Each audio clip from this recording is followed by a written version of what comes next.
Okay, so we're just gonna go turn this quest in. Here is the blacksmith. Oh God, I shot lightning at him again.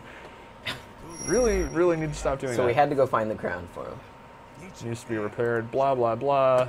Not that I'm disrespecting the story, it's just we're trying to get through this without maximum delay.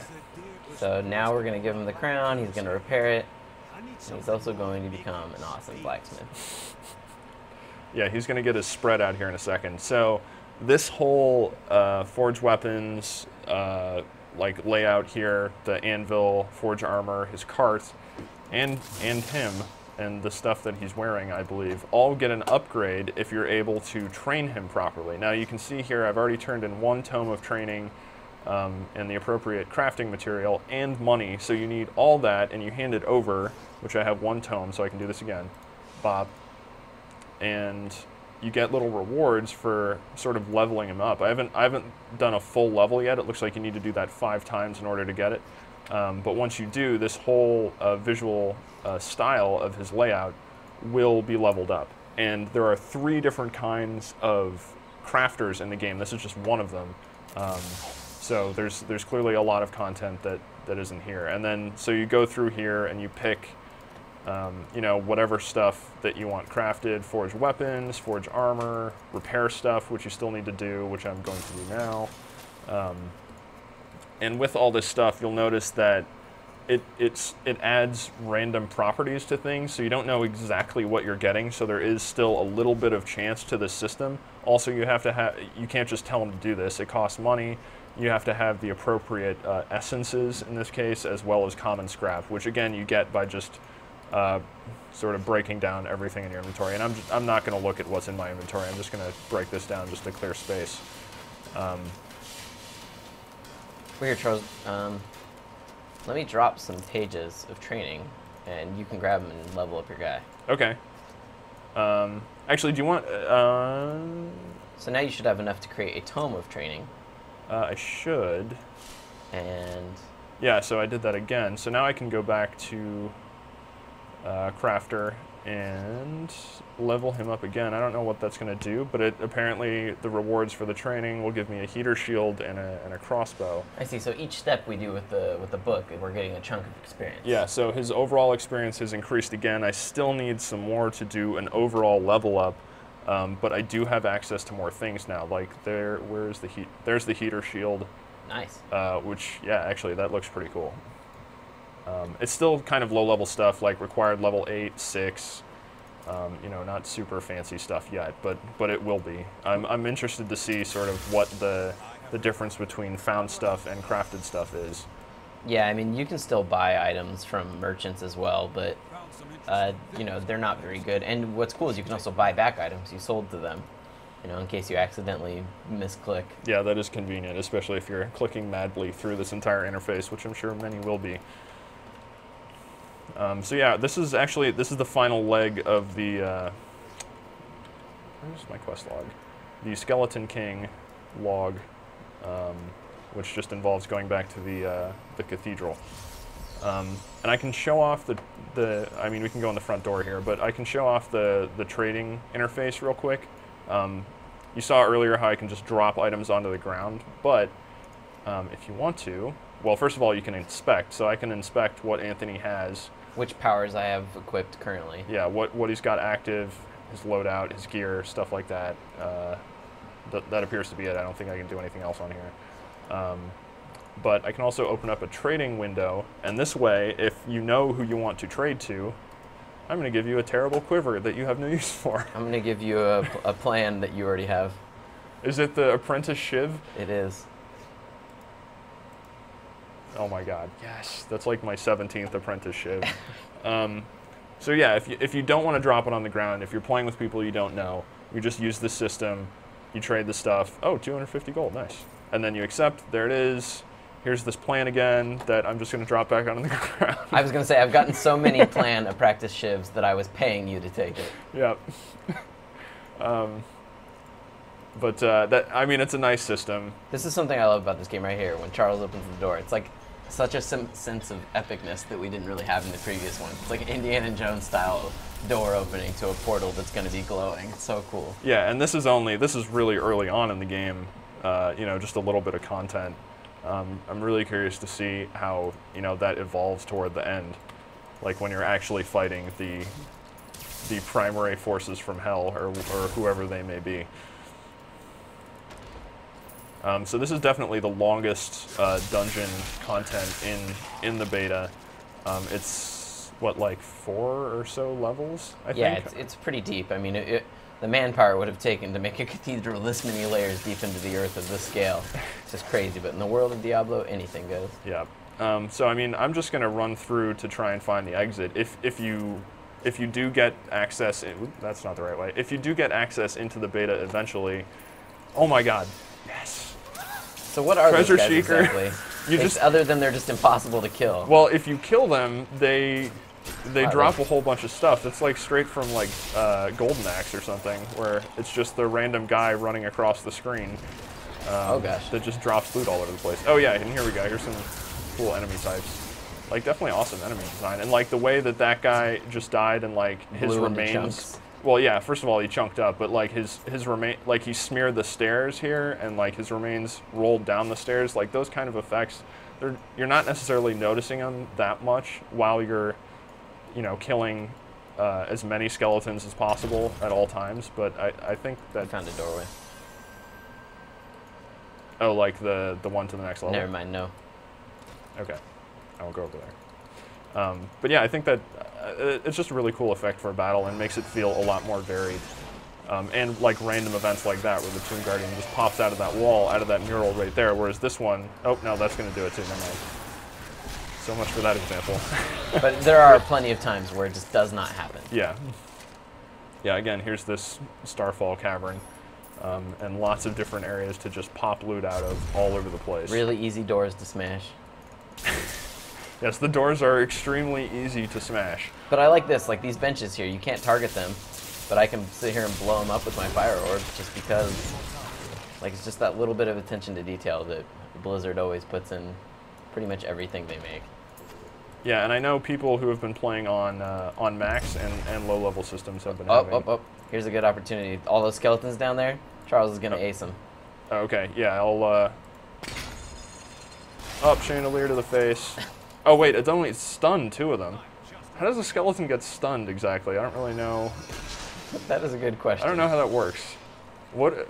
I wouldn't put too much thought in it. You get a concussion? Like, he still has a brain, like, rattling around in there? I don't really understand how that happens. Yeah, that was a good example for the chandelier, but again, another dead end. Well, also, it doesn't make any sense that skeletons can be feared as well, but they can definitely be feared. So.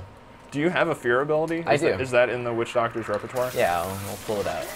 Oh, do you have, like, it's active right now? It's not just on, it's not locked? Yeah, it's not locked.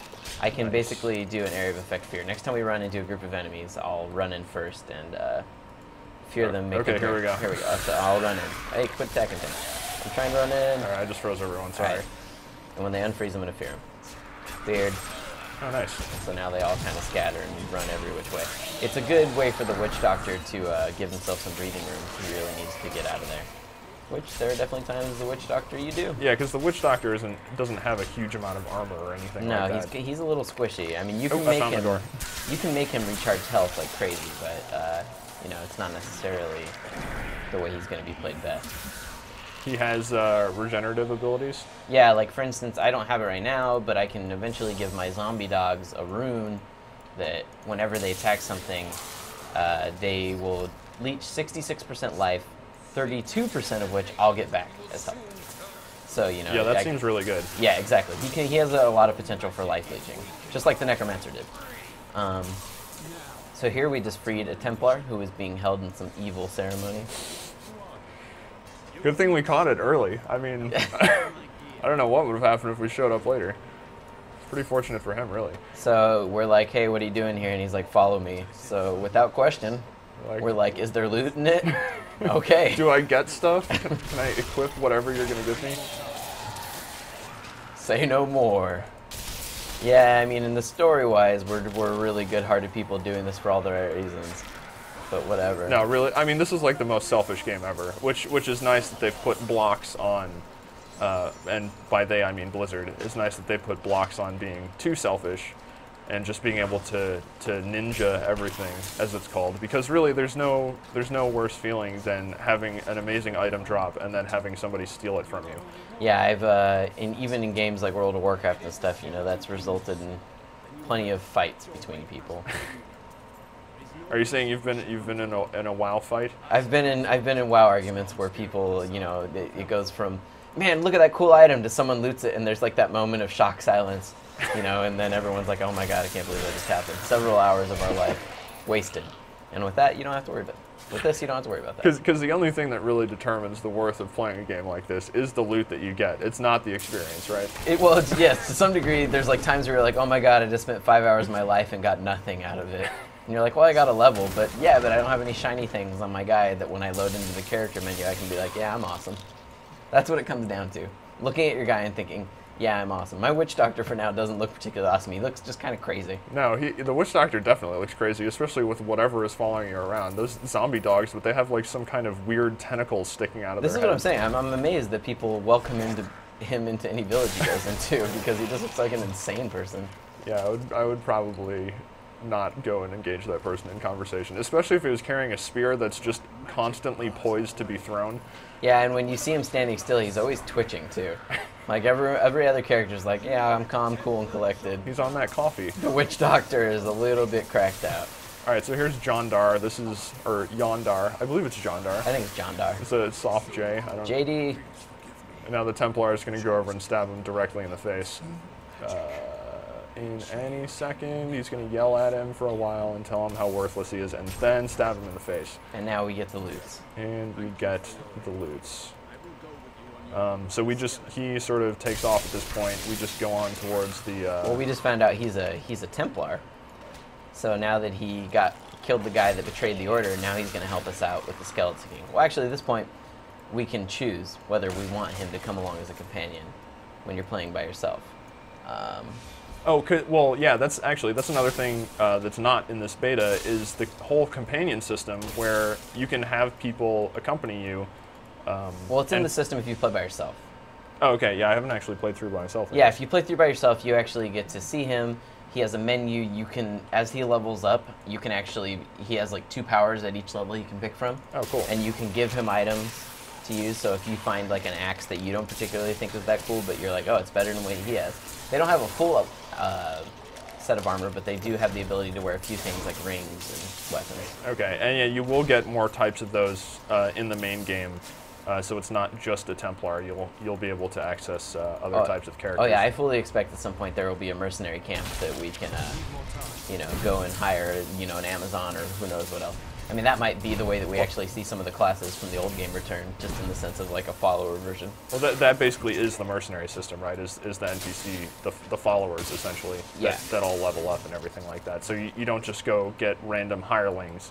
You have your special named character who you can, tweak as you see fit, and whose skill loadouts can be altered, depending on what works best with your playstyle. So if you're a barbarian, like maybe you'd want someone who sits at range while you run into the middle of combat and just fires off like area of effect attacks and stuff like that. Exactly, whereas the Templar kind of works for me and you because we kind of sit at a distance. Unless I do this. Well, see, that's just, I'm a little overpowered at this point. So I can just sort of run in and unless you're Charles and you have absolutely no challenge to whatever you're doing. Yeah. And I mean, it's not necessarily a reflection of the beta balance. What is happening? Go through the door. Go through it. I don't think. Oh, there we go. Yeah, I mean, obviously, the first time you play through it, it's not exactly hard, but this is also only in Act 1, which is never going to particularly be challenging. Plus, I mean, I'm pretty sure they detailed that if you want to play it on hard, like the really hard mode now is genuinely brutal, difficult. Yeah. So they're like previous Diablos, Blizzard is encouraging replay. After you beat it once, you go through again, you bump up the difficulty level, you get better rewards, there's more challenge, and then eventually there's sort of an end cap mode. I believe it's called Inferno mode, where every enemy is essentially from the beginning of the game at the level cap. So you can't just run everything over. Like, you'll have a challenge the entire way through the game. This will be after you played it a few times. Sure, and it might be a great way for groups to get a little something more out of the game. Because, you know, and that's where you're going to find the best items too. And like, there are special. Oh, damn it! I missed with the chandelier. I mean, even now these monsters are a little bit stronger because we're playing together. Yeah, and they'll if Anthony, if you were to quit out and I was to invite you back in, I'm not saying you should do that, but if that were to happen, you see little notifications on screen that say, hey, you know, somebody else joined or left. You know, the monsters got accordingly weaker or stronger. Lead me through this gate.